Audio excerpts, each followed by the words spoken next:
I think we're here. All right, here's our loop of wire. This is what I want you to get today. Now, when we're looking at the direction of current, it now becomes important that we're following the flow of positive charge. Now, red is the positive terminal, and so this is the red cable here.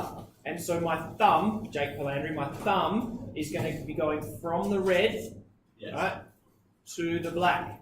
So if I've got this all set up correctly, and I want to put it in the same way, that means right grip rule. Where my thumb is at the top of the solenoid, the loop, sorry, then my fingers should be going through this way. So the magnetic field should be going down from the projector. All right. Now at the moment, my little map compass is pointing north. So we can't really orientate that. North is that away. You just have to trust me. Okay, let's have a go. If I now turn on my compass, look at that. My compass is now pointing in the direction of the magnetic field. Okay? If I took it outside, it changes direction. So again, right grip rule. My thumb, Jake Palandri, inside the solenoid going down, outside the solenoid going up. Okay? Now, that's just one loop. And remember, you get the combined effects of both wires. On this side, fingers are pointing down inside the loop, and then on the other side, my fingers are still pointing down inside the loop. The net magnetic field is strengthened. That's what I'm drawing here. This would be a top-down view of the solenoid from a different orientation. Now we can crank it up a notch and get multiple loops. This is where we're at today. So red to black. All right, let's just switch our orientation here. Now, the red is here, okay? Now my thumb is going to go around at the top. Thumb's pointing down, okay? Thumb pointing down on your screen. So when I rotate my fingers inside, the field line should be traveling to the right, okay? So with a solenoid, to figure out the direction of the field inside and out, all you need to do is just pick one of the coils. You can pick the top, the bottom, the front, the back. It doesn't matter. Your right-hand rule will work anywhere. I could pick the front. So now my fingers are outside the solenoid. I rotate my fingers. Now they're inside the solenoid and they're pointing left to right on the screen. If I pick the top or the front or the back, it doesn't matter. So if I put my little charge in there, well, at the moment he's already orientating north, which sucks. How about I just do that? Is it on? Oh, it's on. Yeah, it was on. All right, so right now it's orientating north. And if I... That burning smell? Lovely. Good. Okay, so now inside my solenoid we're going to get a nice, strong, uniform magnetic field. When the coils are many and they're packed closely together, there's going to be no curving. Once you get to the outside, it will start to curve around. Okay? So on the outside, field lines are traveling around. Now this is interesting because now we have an external magnetic field that's very similar to a permanent bar magnet. I could sort of cover this with my hand and with this little test compass go, oh look, the field lines are going away, let it finish wobbling, and then they're curving around, and then they're travelling down here, and then they're approaching. Field lines always go north to south. So what we've done is we've set up a north magnetic pole at this end of the solenoid and a south at this end. Let's put it all into squiggles and things. So, look, let's use the diagram below that I have borrowed. Okay, so the diagram below that I have borrowed, again, this is an orthogonal view, which we very rarely will be drawing. You're either going to draw it side on at the front, or side on looking through, or top down, okay? This is just sort of an orthogonal, is that the right word? Oblique. I think the word is oblique. Oblique is when you're not looking side on to any one plane. So, don't draw this, but merely look at my screen for a moment. If I was to cover this solenoid in a blanket, you would go, oh, look at that. The field lines appear to be traveling from north to south. Okay? And so that's what you will need to do for various questions. You will have to determine which end of your solenoid is going to develop a north magnetic pole, which end is going to develop a south. Okay? So, for now, could you just write north end and south end? Yes? The inside goes from south to north. Yes, inside. So that's the thing. With a permanent magnet, we don't really care about the internal magnetic field.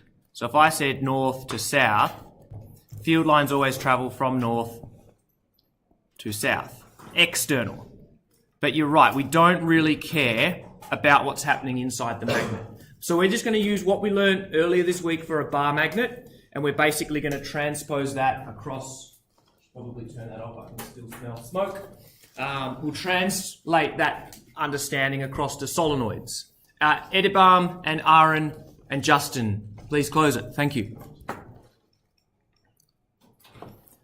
So, it should become very clear from the below diagrams our net magnetic field is very, very strong, especially within the loops. They can be used to produce very powerful electromagnets. Obviously, we need a current flowing through our solenoid, and it's directly proportional. Remember, in a wire, it's proportional to I, and so if we just have a loop of wire, it's still going to be directly proportional to I. It's also going to be proportional to N. The more loops that you have, think of it, every loop you add, you're adding a few more field lines. So if I added 10 loops, I'm going to get 10 more field lines inside my solenoid. And that's a representation of field strength. There are a few other factors, but we'll look at the equations next term. Okay? So, this is a very, very weird way to look at things. This looks good. So again, let's just check this student has done it correctly. So, at the front, my thumb points up. Oh, hang on. Thumb, right hand rule, thumb points up. I think he stuffed this up.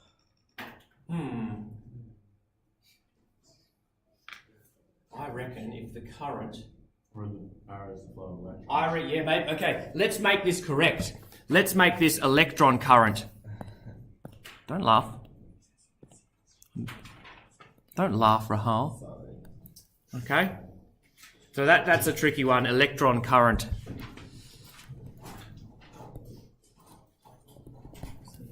Ooh. All right. And then over here, please, thank you. Now, it's difficult from diagrams to see which wire is the front and which wire is the back, but they've told us at the front, the current's going upwards, okay? So obviously this line's coming in at the back and then it curves around to the front. So again, for this one, I would say hold out your hand with your thumb pointing up, bring it to the screen. Your thumb is now the wire at the front of the solenoid.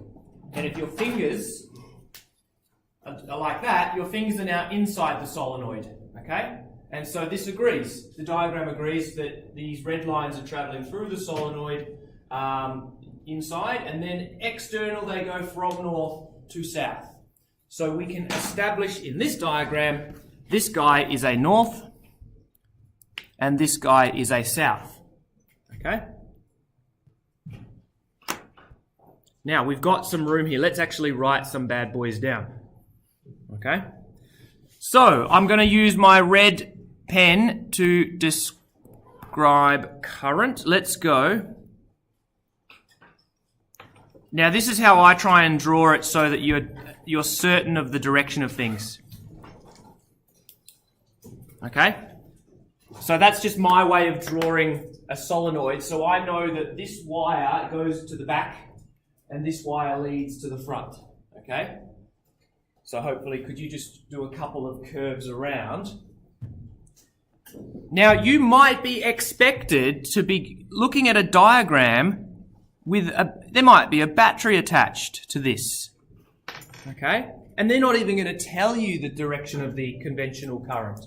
You have to look at the polarity of the terminals down here and figure out that Mr. Murray has missed a negative terminal. There he is there. So, please remember, the longer terminal is always the positive. How does Mr. Murray remember the longer terminal is positive? Go, J2, tell everyone. Basically, if you take the plus and then you take the horizontal line and put it on top of the vertical line, it makes a longer line. Kinda. I don't remember saying. If you take the longer terminal and chop it in half, you can make a cross, make a plus sign, yeah? But with the smaller terminal, well, you've only got one, so it just makes a negative. That's how I've learnt it from day dot. Take that longer line, you can slice it in half, you've got a plus. So, with that in mind, our conventional charge, which is the flow of positive charge, is going to be repelled from the positive terminal and then also attracted towards the negative. Palandri, Jasper, write this down. I don't actually like the sound of my own voice. It sounds terrible. I'm doing this for your benefit. Please write it down. So, follow the current around. I know, you'd think I'd like the sound of my own voice, but I don't. You sound lovely, sir. You're trying to get that cross-country shirt, aren't you?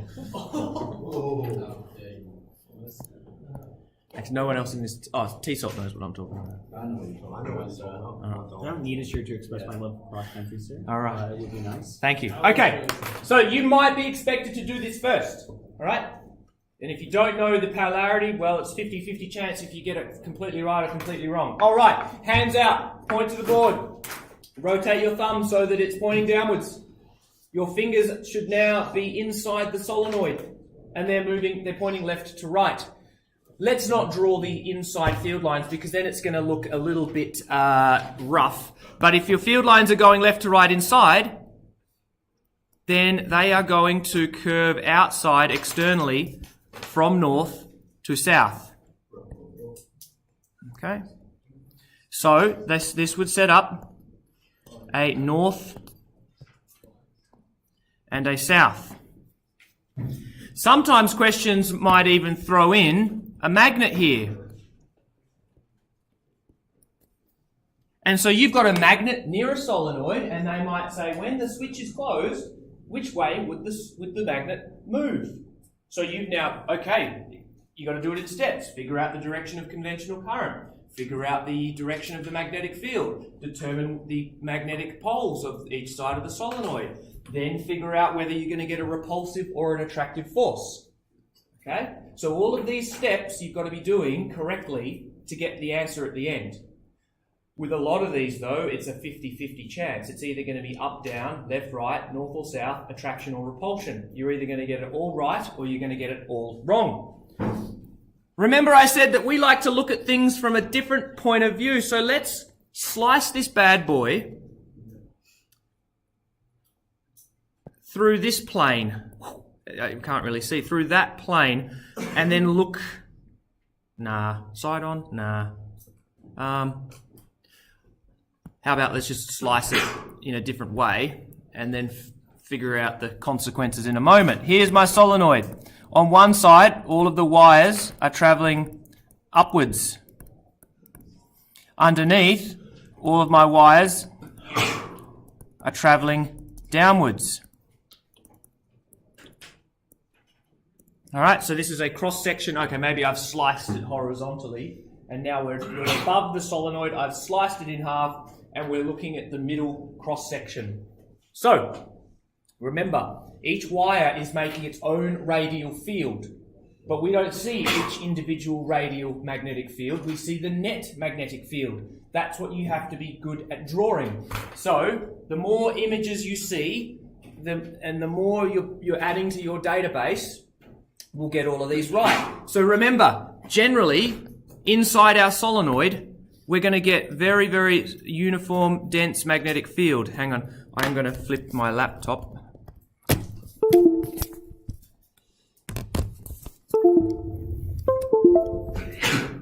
Okay, let's get going. Okay, so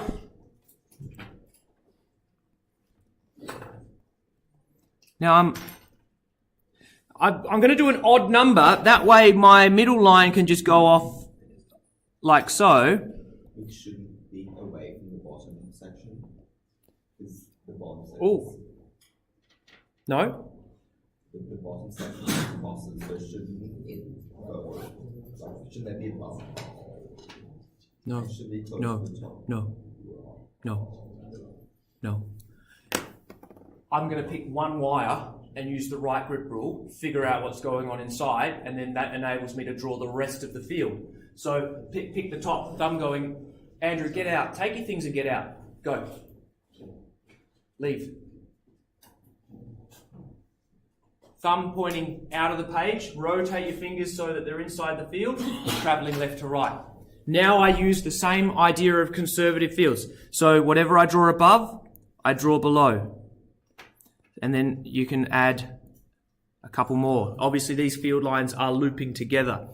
You can, if you were to draw more lines, you can draw them going off like so, but remember, they can get close together, but they shouldn't touch.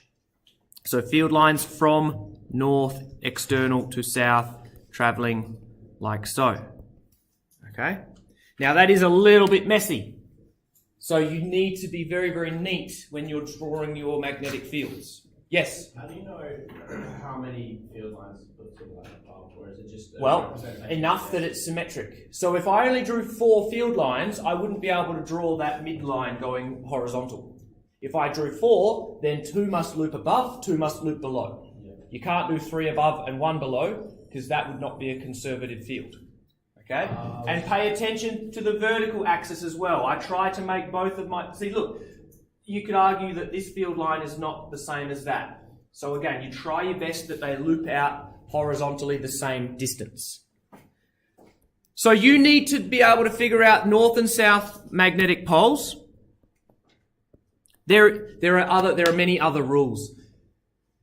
I want to use 1 or 2 right-hand rules. There's another, and your thumb is always current and your fingers are always magnetic field. There are rules about if your fingers curve in the direction of the current, then your thumb points north. I don't want you doing that because then your thumb now represents something different. Okay? So don't do that. I want you to just pick one wire on your solenoid. Right grip rule will do the rest. However, there is, and this you need to be able to visualize this, gents. If I was to look down into the south side of my solenoid, okay, then I would be looking at the current traveling clockwise. I hope you would agree. Yes? If I took that up on the left, down on the right, it would be traveling clockwise. And so you can draw this gang sign. Ready? Don't laugh.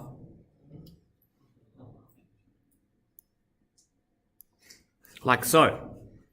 South with arrows. If you were looking into the north end, okay,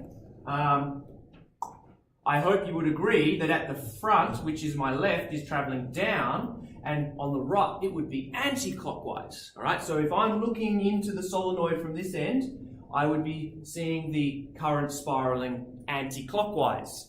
Then your gang sign could look like this. Don't worry about it then. clockwise and anti-clockwise.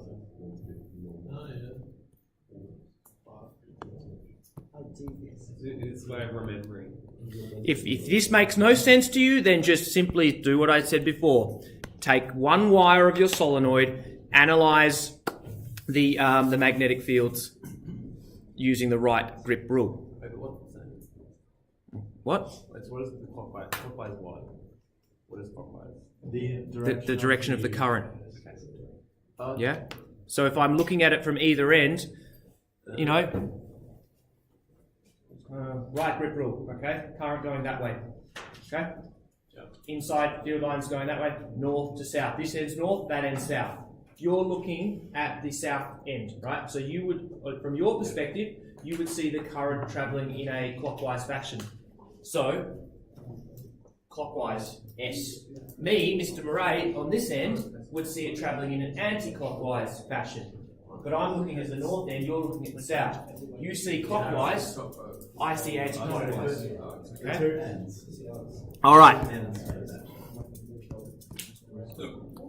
That's me done. Please, we've got 20 minutes now. Get all of these 5.1 review questions done. I also have a 13-minute validation on electric fields if you would like to do that and then mark it yourself, because I have too much on at the moment. I'm going to go get you that if you would like to have a go at that. Okay.